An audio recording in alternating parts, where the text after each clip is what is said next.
Okay, for our next assignment called Analogous Space, we're going to talk a little bit about analogous colors. We're going to focus in on how and why we use analogous colors and what they are. So we'll start with our color wheel. So in the center, we've got the CMYK color wheel. This is kind of important when we're talking about analogous colors because one of the primary reasons that I use analogous colors, in printing at least, is being aware of how overlaps can create secondary and tertiary colors. So in screen printing or woodcut printing or intaglio, you have to separate your layers into separate matrices or surfaces to print from. And then when you print them together, they overlap and create your secondary and tertiary colors. There's also something that we'll be talking about called a split fountain, which works very, very well through analogous colors. So knowing those colors is going to help you. So whenever you start the project, you're going to choose a photo that you've already created in your color inventory. And then what we're going to do is we're going to manipulate that color scheme into an analogous color scheme. So the color wheel is broken up pretty well into the different sections you can choose from. And I would say, 3 sections is a pretty good section to pull from for an analogous color scheme. You can pull further. You can pull all the way until you almost reach complement. So if this is your starting point at blue, and you move all the way around, you really want to stop here. As soon as you start getting into the yellow-orange, you're creating more of a complementary color scheme. Okay, so you want to keep the wedge on one side of the color wheel. So you're going to probably be creating more of a warm color scheme or a cool color scheme. And then there's some interesting things that happen when you bridge both, when you're in that tertiary region of the red violets and the yellow greens. The first thing we'll do is choose a wedge, choose a section. Okay. And this might help you get started in terms of choosing which side that you want to use. So analogous color schemes are very good for creating calm feelings of harmony. They tend to have a kind of a feel-good feeling about them, whereas complementary colors can really create contrast and conflict. Analogous can do the opposite. They can really be useful for calming your audience, for creating very sort of beautiful and sensual and harmonious sort of color schemes. So right here is a pretty good example of a split fountain, which is also what we're going to talk about a little. Split fountains are useful in printing because you can choose 2 colors and create the in-between color by the natural blending and mixing. So it really only works, well, it really works best with analogous because those colors are next to each other. They're not going to cancel each other out and create a neutral. So you'll get this very beautiful blend with natural harmonious shifts of color between the two. So here we've got like a red and a yellow, and we're going to get a natural orange in between. So when the rollers roll, they start mixing that blend in between. You get what's called a rainbow effect or a split fountain. Okay, and in screen printing and letterpress, it's called split fountain. So the colors, you start with the 2 colors anticipating the 3rd blend. So this is a great way of getting multiple colors in a single pull or print. It doesn't require multiple matrices, and that's why analogous is so interesting.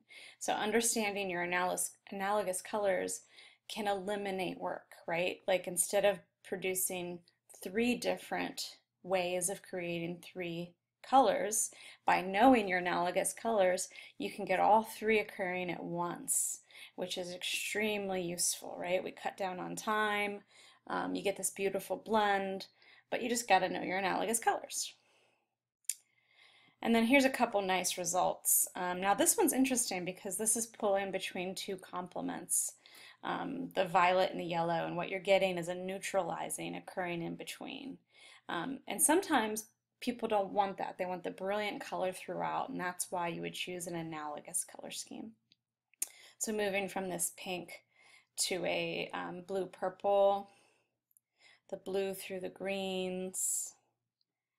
So each of these are individual analogous color schemes. And they tend to be very, very calming and harmonious and really quite beautiful. Once again, here is a complement shift where you create a brown in between. There's nothing wrong with that, but analogous colors will always allow you to skip that neutralizing that occurs between complements. So it's really helpful to know these. So the beautiful green to a blue mix, a pink all the way through a blue with the violet in between. So they're really beautiful. And it's really good to know when it's useful to use this color scheme.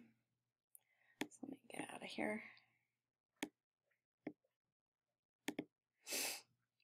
So analogous color schemes, I would choose three to four colors that you want to work with for this next assignment.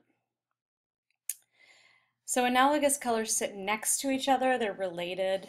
You want to kind of think of them as a kind of family, the family of color that's similar, okay? They're pleasing and relaxing visuals. They are not jarring, they're not clashing.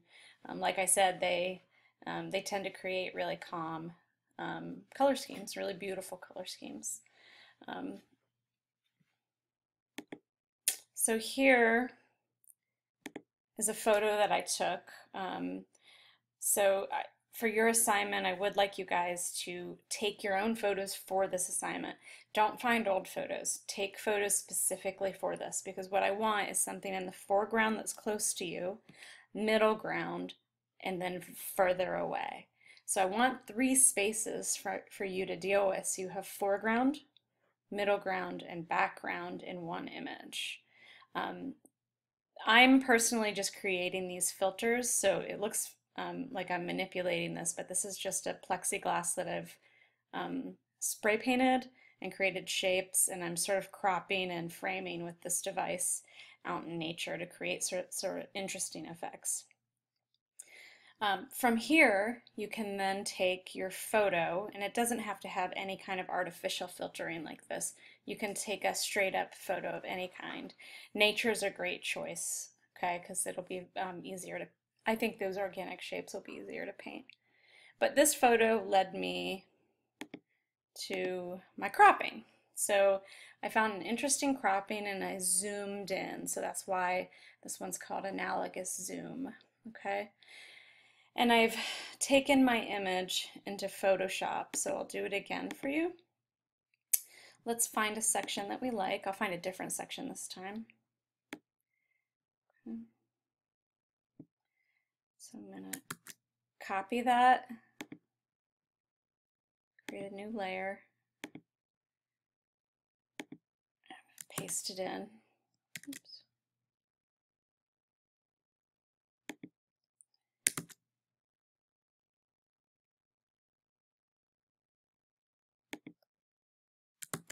Okay, turn off my layers. Okay, so here's my new cropping or zoom, and then I'm going to, I did Command T for transform, and I'm going to go ahead and zoom in, find an interesting section to paint from. Okay.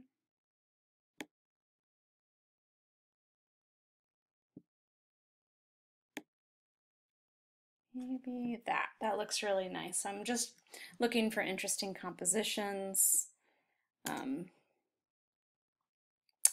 Now my filtering plexiglass already started creating this analogous color scheme for me. It filtered my image I was getting, but you might have to do this yourself.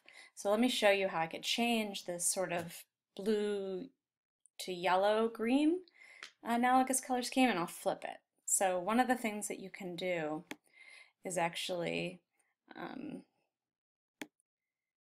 go into your editing of Photoshop and change the image adjust to a photo filter. We can go to photo filter, and those photo filters will put a different filter over your whole image. This can be kind of useful. Let's do something different. Let's do like maybe a red. Really change this. I can bring this up, and it's going to change the whole image into this sort of red filter. Okay, so let's cancel that. That's one way. You can also go image adjust and go to the hue and saturation. And what we could do is change the hue. Ooh, yeah, that's kind of nice. And then I can also change the saturation. So I could bump up the saturation and really get some beautiful colors. Okay, I'm loving that.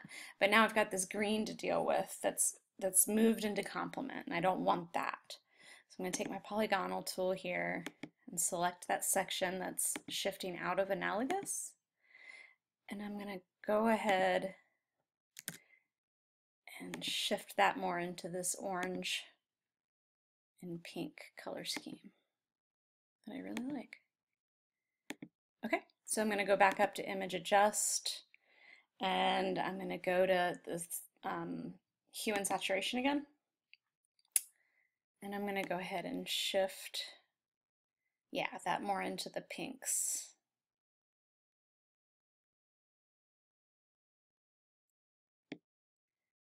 Okay. And now that I have it, I'm still getting a little bit of this blue-green that I'm not really crazy about. So I'm going to go ahead and go image adjust again. I'm going to put a photo filter just in that section, and I'm going to try to get kind of a magenta filter on that, up that, and I'm going to really push it into the magenta now. Okay. So now I'm starting to create like a very interesting image that I can work from to create a painting. Now when you guys are taking your photo and manipulating your zoom, think design, okay? Like we want a very designed like image, something that looks very graphic and simple, right? We're not trying to replicate nature, we're trying to manipulate it into more of a design. So in this case, I'm sort of really pushing these diagonal shifts in my composition. Now the last thing you might want to do is go to filter in your toolbar and choose filter gallery. Oops, sorry. Step back. Choose filter gallery, and then what we can do is choose cutout.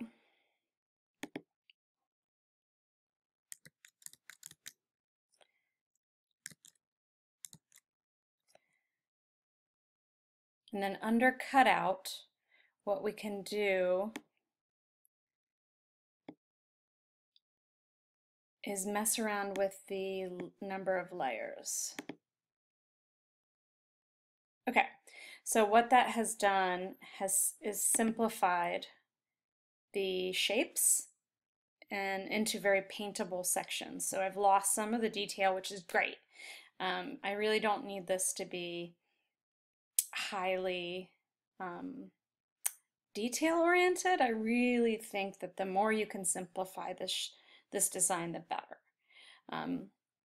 And then you're also going to have to start thinking about how this is going to occur in layers, because whenever you're designing for, let's say, a mural, you can't just design the final layer. You have to design the 3 to 4 layers that help the collaborative artists that are working together achieve that final. So you're going to have to start thinking strategically about how you're going to layer up these paintings. So even as a designer, you may not actually paint them, but you need to know the process so that you can design each stage well. So here, I've simplified and zoomed in on a photo. I've shifted into an analogous color scheme, and now your image is ready to look at to start the second half, which is the painting. Okay, hope that helped.